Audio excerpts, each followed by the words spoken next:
family or something. He was a carpenter by profession. But Allah has bestowed a lot of wisdom, a lot of hikmah on him.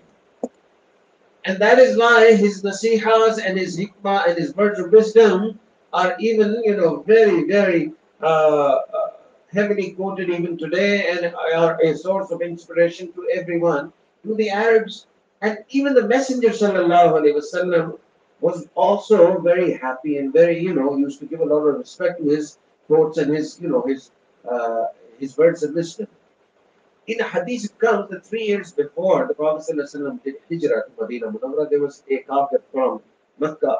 He came and he challenged the Messenger ﷺ that you have a kalam, you have the words of God that you call the Quran. I also have some very wise words. So do you want to hear my words? Then I will hear your words, and let's see who has words which are more wise, which have a lot of strength. So then, what this man, this kafir from Quraysh, what he quoted was, the words of Luqman, the Hakim. And the Prophet ﷺ, he listened very carefully to what he was saying. Then the Prophet ﷺ recited the Quran to him. That these are the words of Allah. This is what I tell people. Then he also listened very carefully to what the Prophet ﷺ said. And then finally, when the Prophet ﷺ stopped, he had to accept that your words have more strength, have more wisdom, have more beauty than the words that I have quoted. So this is one incident about the Quran coming in front of the words of Luqman alayhi salatu wasalam. So again, Luqman alayhi salatu wasalam was a very popular figure in the Arab. He was a very respected figure. He was from an era that was long before the era of the Messenger sallallahu alayhi wasallam. But he was a person very close to Allah. Some scholars are of the view that he was also a messenger of Allah subhanahu wa ta'ala. Now we move on to the surah, and we start with the first two ayahs, and maybe the next week I will share the translation and these notes. From next week onwards, you should be able to translate at least whatever we've done this week. So sometimes I might ask you a question about the translation that you've done this week. Okay. Alhamdulillah wa kafa. Salamun ala ibadihi alladhina istafa, amma ba'd. A'udhu billahi minash shaitanir rajim. Bismillahir rahmanir rahim. Alif lam mim. Tilka ayatul kitabil hakim. Subhana rabbika rabbil izzati amma yasifun. Salamun ala al-mursaleen. Walhamdulillahi rabbil alameen. اللهم صل على سيدنا محمد وعلى آل سيدنا محمد وبارك وسلم. اللهم صل على سيدنا محمد وعلى آل سيدنا محمد وبارك وسلم. اللهم صل على سيدنا محمد وعلى آل سيدنا محمد وبارك وسلم. Alif Lam Mim. These are the huruf al-muqatti'at. And what are the huruf al-muqatti'at? These are the words. All scholars, they say that these are the words, the meaning of these words, Allah knows best. So we leave them wherever these words are, and then we move on and we start with the second ayah. Tilka ayatul kitabil hakim. These are the verses of the wise book. Because Luqman alayhi salatu wasalam was wise, maybe that might be the reason why the book, it is referred to as Quran al-Kareem, Quran al-Majid, but here Allah subhanahu wa ta'ala uses Quran al-Hakim. So Allah ta'ala says in this ayah that these are the ayahs of a very wise book. And what is the wisdom of the Quran? Allah calls this Quran a book of wisdom. And the Prophet ﷺ mentions that the Quran is actually the kalam, the words of Allah. And because this revelation, this scripture, this is the word of Allah, it has to be more wise, it has to be more strength. It has to have more strength than all other books, all other scriptures. Because these are the words of Allah. It is the kalam of Allah. So its attributes must be different, must be superior than all other books. So in today's class, we will mention 5 of these attributes of the Quran, which are superior to all other books. The first one, the attribute that the Quran has, which no other book has, that it is the most read book in the history of mankind. No other book has been read as much as the Quran has been read, even till today. So in the morning, when the day starts, millions and millions of people, they read the Quran. When the day ends, millions and millions are again reading the Quran. There's no other book which has been read as much as the Quran has been read. And then the scholars of this ummah, they have gone to great lengths to read this Quran. It is said that Imam Abu Hanifa used to complete the recitation of the Quran 63 times in the month of Ramadan. Wow. And how was that possible? He used to finish one Quran in the daytime, one Quran in the night time. So in 30 days of Ramadan, 60 Qurans used to finish like this. And then the remaining 3, he used to recite those in Taraweeh prayers in his masjid. Recite Quran 63 times. Imam Shafi'i rahimahullah, he used to recite the Quran so much. Once he was traveling between Makkah Mukarramah and Medina Munawwarah. And the travel in those days on a camel back used to be 16 days. So he was traveling on a camel for 16 days. And traveling on camel is not easy. We travel on the camel, on the Clifton Beach. Traveling on the camel in the mountains is a different thing. And it so happened that once I also traveled on a camel on a mountain. And after not more than 3 to 4 minutes, I told this man, my friend, I need to get down. I cannot bear this because it is so difficult. And Imam Shafi, he traveled 16 days between Makkah Mukarramah and Medina Munawwarah. And in 16 days, he finished the Quran 16 times. So this is how much Quran is being recited even now. There was a very big Shaykh, and he brought his son to a certain part of his house. And he said to his son, "Oh my son, I give you an advice. Never commit a sin in this part of the house." He said, my father, I will not commit a sin, but why do you specify that I should not commit any sin in this part of the house? He said, because this is that part of my house where I have completed the recitation of the Quran 6,000 times.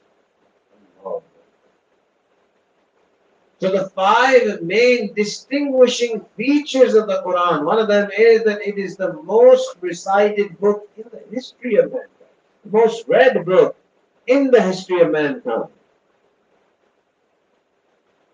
The second very important characteristic, very important feature, very important attribute of the Quran is that it is the only scripture which is preserved the way it was revealed. No other scripture is preserved.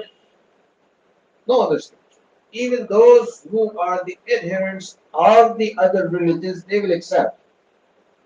The Jews accept that our Torah is not completely preserved. It has been changed. The Christians, they will accept also. The Christian scholars will also accept. But the Muslim scholars, they will never accept this. Because the truth is that even today, the Quran is in that same form that it was at the time of the Messenger sallallahu alaihi wasallam.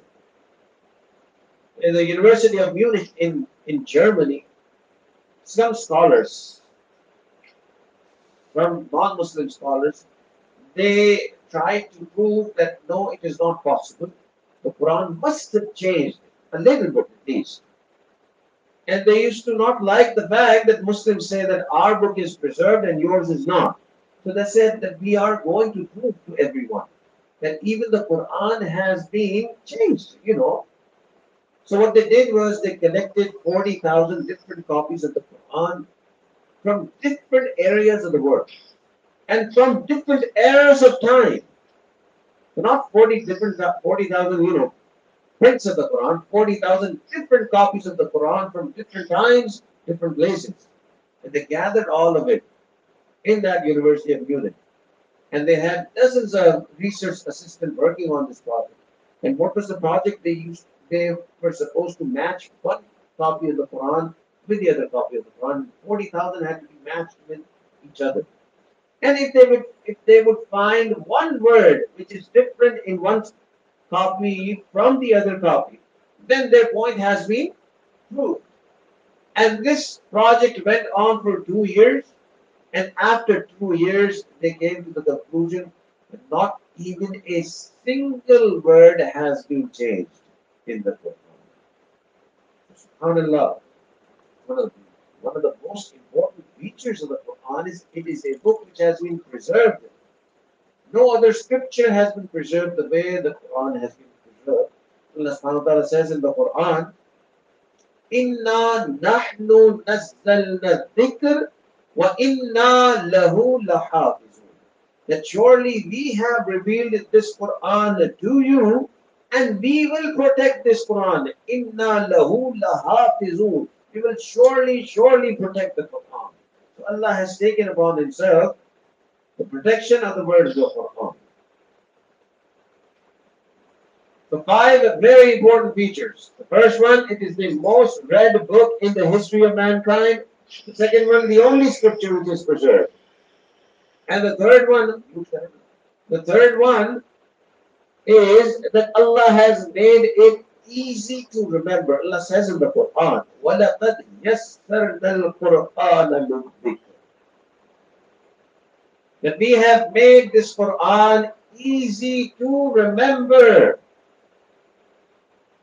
The small child can remember the whole Quran. The old man can also remember the whole Quran. It is easy. Men can remember it, women can remember it. The Quran is not a small book. The volume, all of you have seen how big it is. It is as big as a book that is used, in a university in a semester. At least it is that big. There's no other book this big that you can find a person who's memorized all of it. There's no other book. I at least don't know. All of you who are in this class, whether they're online on this class or whether they're sitting on site, none of you would know anyone who's memorized this big a book. And here, the number of people who memorize the Quran runs into millions. In this city of ours, in the city of Karachi, there are hundreds of thousands of Qur'ans in the Quran. Allah. So Allah has made this book very easy to memorize. I'm surprised today somebody called me from the US and he said that I'm doing a PhD in aerospace. And he said, I'm a Hafiz of the Quran and I know 18 juz of the Quran so well that I can recite them even now. So he told me, you tell me to recite them, I can recite them even now. So Allah has made this book easy to remember, easy to memorize.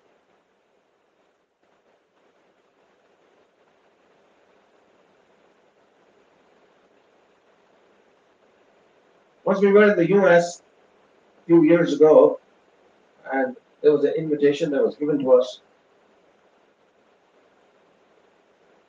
And it was an invitation, they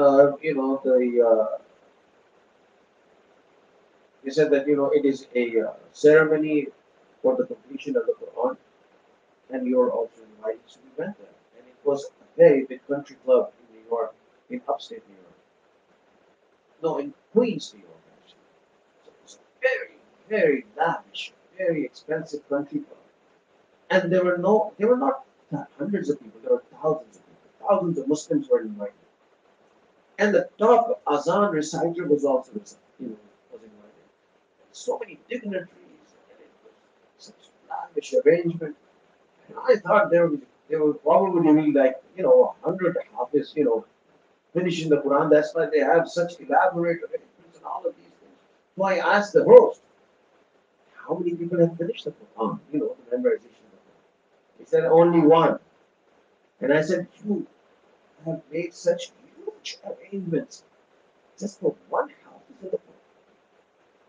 And he said, yes, because the situation is such that we have to make such arrangements. I said, why? He said, the person who has memorized the Quran is a girl. And she has memorized the whole Quran in 4 months, sitting in the US. Not find anybody memorizing the whole Quran in 4 months. And here there was this girl who memorized the whole Quran in 4 months. So وَلَقَدْ يَسَّرْنَا الْقُرْآنَ, Allah has made this Quran easy to memorize. I was so shocked to read this incident in one of the books. There was a scholar who narrates the story of a person who visited Russia in the 70s. And he was an engineer. He went there for, the steel mill in Karachi was made in collaboration with Russia. So he had to go to Russia for some work of steel. He was a worker of steel mill. He was an engineer at steel mills. But he was a pious man, and he went to Moscow. And it was the time of, in the 70s, it was Russia. Russia was all communist. So he went there, and after 3 or 4 days, it was Friday. So he asked somebody, is there a mosque that I can go and pray Jummah prayers? And people started laughing at him. Don't you know this is, the communist Russia? You cannot go and pray in mosque. He said, oh, in Pakistan, I pray my Jummah prayers in a mosque. I would like to go to a mosque if there are any mosques. He said, all mosques have been changed into warehouses or dance clubs. And only 2 mosques are left. And those mosques are not there for us to worship. They're there for tourist attraction so that people will see how mosques look. And this man, he said, well, you take me to one of these mosques. And he went there. And there were Russian Muslims living close to the mosque. And the mosque was locked. So he asked someone for keys. And the Russian Muslims, one of them, he gave him the keys. And he said, well, you can open the mosque, but here you're not allowed to worship. So we can give you the keys, but you're responsible for your own actions. If you get caught by the police, don't blame us. And he went inside, and it was Jummah time, it was Friday. So he first cleaned the mosque, because the mosque had not been cleaned for many, many days. And then he gave Azan out loudly. And these Russian Muslims were shocked. What is he doing? He's going to go into jail. And he called out the Azan loudly so he can gather maybe 3 or 4 people so he can do the Jummah prayers. But nobody had the guts to go in the mosque. There were Muslims outside of the mosque, nobody came inside. And he kept on waiting and waiting and waiting for a couple of hours. And then he felt that, Azhar time was near. So instead of praying Jummah prayers, he just prayed SURAH, and he came out. When he came out, these Russian Muslims said, you're a very brave person. But you did Jummah, you did prayers in the masjid, you called out the Azan, you did all of these things. We don't do any of that because we're not allowed to. It is a very, very big crime. Worship in the mosque. And then these Russian Muslims, they invited him to their house. So he went inside their house. And he said, let me go get some tea and all of these. So when the host went inside, there was some kids playing. And he thought to himself that these are Muslim kids, Let me ask if they know the Quran. And he asked one of these kids, do you know the Quran? He said, yes. He said, okay. He took a small copy of the Quran from his pocket. And he showed it to the kid. Can you recite this? And the kid was not able to recite. He said, please go recite this. And he could not recite. Finally, he started reciting himself. And he recited one ayah, Ya ayyuhallazina amanu qu anfusakum wa ahlikum nar. He said, I recited that one line, one ayah, and that kid started reciting from that ayah, and he kept on reciting for the next 20 minutes. And he finished at least half a juz of the Quran. I was shocked. I was thinking that these guys, they don't pray, they don't read the Quran, they're not allowed to keep the Quran in their house. Most probably these kids don't even know. And this guy, this boy, he recited half of the Quran just by memory. And while the child was reciting, the father came back with the, with tea and all of that. And this engineer from Pakistan, he said, I was shocked. Your son, I showed him the Quran, he was not able to recite. As soon as I recited one ayah, he recited, half of the juz. And then the father of this child said that my child is the hafiz of the whole Quran. But here in Russia, we're not allowed to keep Quran in our homes. He has memorized the whole Quran just by listening to the Quran. Allah. وَلَقَدْ يَسَّرْنَا الْقُرْآنَ. Allah has made the Quran easy to remember. The 5 main attributes of the Quran which are not present in any other book. And one of them is, it is the most read book in the history of mankind. The second one, the only scripture which is preserved. Third one, Allah has made it easy to remember. Fourth one is a little tricky because we claim that the Quran reaches the heart. And others can also claim that their scriptures also reach the heart. The scholars have said that if somebody recites the Quran with the true intention of gaining guidance, Allah gives him guidance through the Quran. And there have been many, many incidents. And many people have shown, and many people have, given their own experience how Quran changed their heart. And one of them is this math professor in the US. His name was Jeffrey Lang. Jeffrey Lang was he still is probably, a math professor at University of Kansas. He was a PhD in math. And he says that when I started reading the Quran, just because some students used to tell me that it is the word of Allah, I was so shocked that I came to the conclusion that I am not reading this book. This book is reading what is in my heart. And that is why I accepted the Quran. That is why I accepted Islam. So this is one book that reaches the heart of anyone who is open to guidance. If somebody is willing to attain guidance, then this book is something that makes you come closer to Allah. And if you have the wrong intention, sometimes this book takes you away from Allah. So this book is different in its reach towards the heart. That it is only for those who have taqwa. ذَلِكَ الْكِتَابُ لَا رَيْبَ فِيهِ هُدًى لِلْمُتَّقِينَ. It is guidance for the people of taqwa, people who have fear of Allah in their hearts.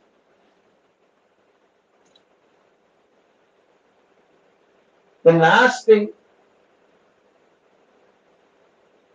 and it also confirms some of the scientific research, no other scripture does that. And there have been books written on it. I'll just give you one or two examples.